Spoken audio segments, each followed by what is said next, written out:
You know, the idea of the commons goes way back in history, you know, the idea that you have a group of people living in an area and there's a commons area where they all graze their sheep or whatnot. So this is part of the protection of the commons, what we have in common as a community. And I think there are two things that are essential for us to live together as a people. We need individual liberty, and that's the thing that drives people on the right. And they're right. We do need individual liberty, but we also need community.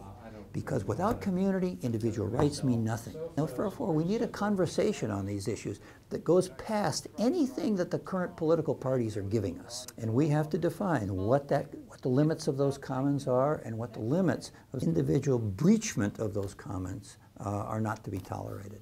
The frustrating thing for me is every time any of us try to go to the council meeting and help them with what we've been trying to learn and collect as far as information, it's so discouraging. It's got me ready to move.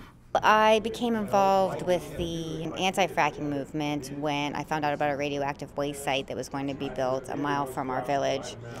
And spent 6 months, and with lots of great help from community members, we actually were able to stop that from happening. But that whole circumstance made me start investigating the hazards involved with the industry, and until it came into my backyard, you know, I knew innately it was bad. You know, anything that's destroying Mother Earth, you know, shooting chemicals down into the earth, I knew it couldn't be good. But now I have the facts of why.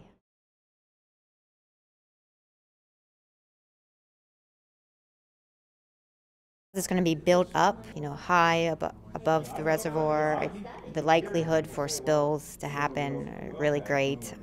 And because of where it's situated, and there is some farming, but it's not on a large scale. I mean, it's really a pristine reservoir at this point in time.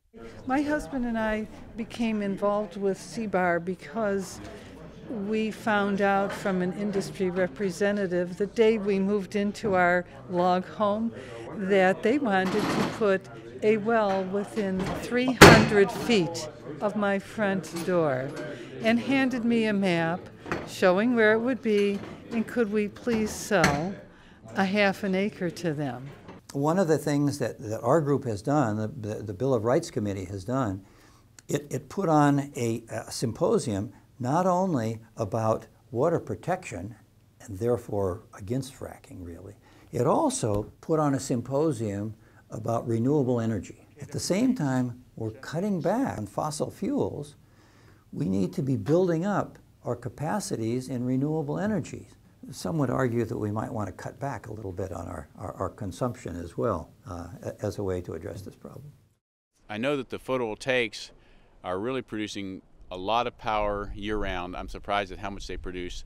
The wind system, when the wind's blowing, can outproduce this hands down. This is a large panel. It's 20-some feet one direction, and I forget how far the other direction. So it's a big panel.